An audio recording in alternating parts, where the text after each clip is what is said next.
जे gym owner आहेत त्यांच्यासाठी ही एक गुगल शीट आहे, रेडी टेम्पलेट आहे. ह्याच्यामध्ये त्यांचा जिमचा सगळा हिशोब येईल. जेवढे पण ॲडमिशन आहेत त्यांचा काउंट, कोणाची किती पेंडिंग फी आहे, कोणाची फीज जे ॲडमिशन आहे ते संपत आलं आहे. म्हणजे कसं असतं त्यांचं 1 तारखेला ॲडमिशन झालं तर पुढच्या 1 तारखेला एक्सपायरी असते. तर त्याचं इथे जसं आता मेंबर स्टेटस आहे त्याच्यामध्ये इथं एक्सपायर आहे, रिन्यू आहे, ॲक्टिव्ह आहेत हे पण दिसेल. पेंडिंग कोणाची फी आहे, पेड कोणाची फी आहे हे सगळं दिसेल. तर मी आता स्टेप बाय स्टेप करून दाखवतो. नेम लिस्ट म्हणून आहे, तिथे एक नवीन मुलगा ॲड करायचा. आता मी माझंच नाव ॲड करतो इथे, हेमंत. आणि इथे मी काय करतो तर माझा कॉन्टॅक्ट नंबर आहे तो मी इथे ॲड करतो. 9 नंबरला माझं ॲडमिशन आहे. त्यानंतर इथे माझी तारीख येईल, कधी मी ॲडमिशन घेतलं ते ड्रॉपडाऊनमध्ये येणार.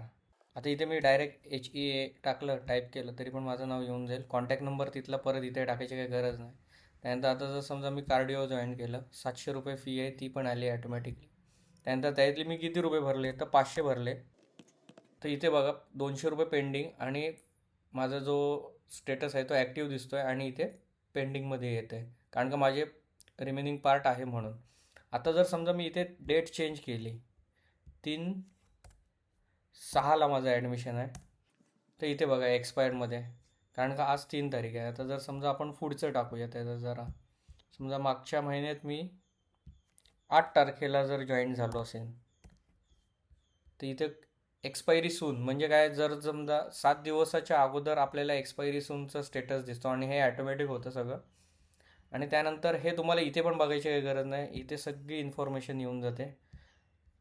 इथे बघा तर तुमच्या कॅटेगरी वाईज सेल दिसतो. इथे कार्डिओला किती, जिमला टोटल किती ॲडमिशन आहेत, झुंबाला किती आहेत, त्यानंतर ॲक्टिव्हमध्ये किती आहेत, एक्सपायरमध्ये किती आहेत, आणि एक्सपायरी सून म्हणजे ज्याचे एक्सपायरीचे जवळ आलेले किती कॅन्डिडेट आहेत ते सगळं दिसतं आणि रिन्यू केलेले पण कॅन्डिडेट दिसतात. तुम्हाला काय फक्त करायचं आहे तर इथनं एक नवीन जे ॲडमिशन आहे ते ॲड करायचं आणि इथनं जर समजा तुमचे काय सर्व्हिसेस आहेत ते आणि त्यांच्या प्राईस एवढंच फक्त टाकायचं आहे.